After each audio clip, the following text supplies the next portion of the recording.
হাওড়া জেলা যুব তৃণমূল কংগ্রেসের সভাপতির গাড়িতে হামলার অভিযোগ, গাড়ি লক্ষ্য করে গুলি চালানোর অভিযোগ।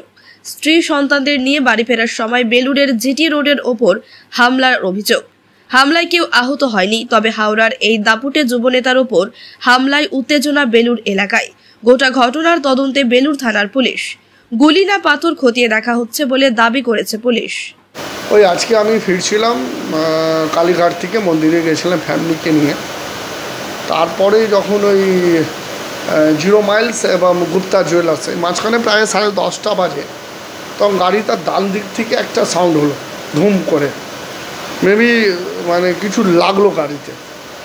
এবং তারপর আমার ড্রাইভার একটু এগিয়ে গিয়ে গাড়ি দাঁড় করিয়েছে, দেখছি গাড়িতে পুরো একদম কাঁচ একদম ছেদ করে, মেবি গুলি চালানোর মতন বা কিছু অন্য হতে পারে, জানি না, সেইটা আছে। ফ্যামিলি ছিল, তারপরে সঙ্গে সঙ্গে পুলিশকে খবর দিয়েছে এবং ফ্যামিলি আমরা গাড়ি নিয়ে চলে এসেছি বাড়িতে। আমার লাগছে কিছু মেবি হামলা টিভিতে মেবি দেখা গেছে যে আননোন পারসন কিছু দাঁড়িয়েছিল 2-3 জন। এখন কে আছে না আছে পুলিশকে বলেছি, তদন্ত হচ্ছে।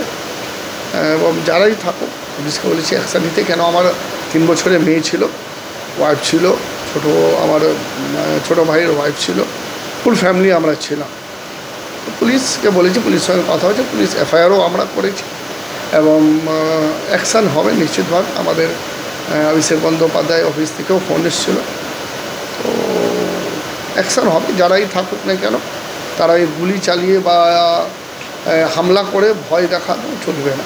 আমরা অভিষেক ব্যানার্জি সৈনিক, রাস্তায় আছি, ঘাটে রাস্তায় থাকবো, লড়াইয়ে থাকবো, আন্দোলনে থাকবো।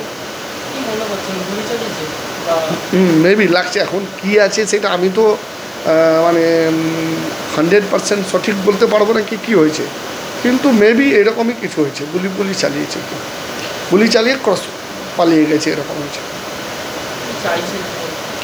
চাইছি মানে পুলিশ, আমাদের হাওড়া সিটি পুলিশ খুব ভালো কাজ করে এবং নিশ্চিতভাবে যারাই হোক না কেন, যেই হোক না কেন, তাকে বের করতে হবে। তাকে বের করলে সন্তুষ্ট বের করতে হবে, এটা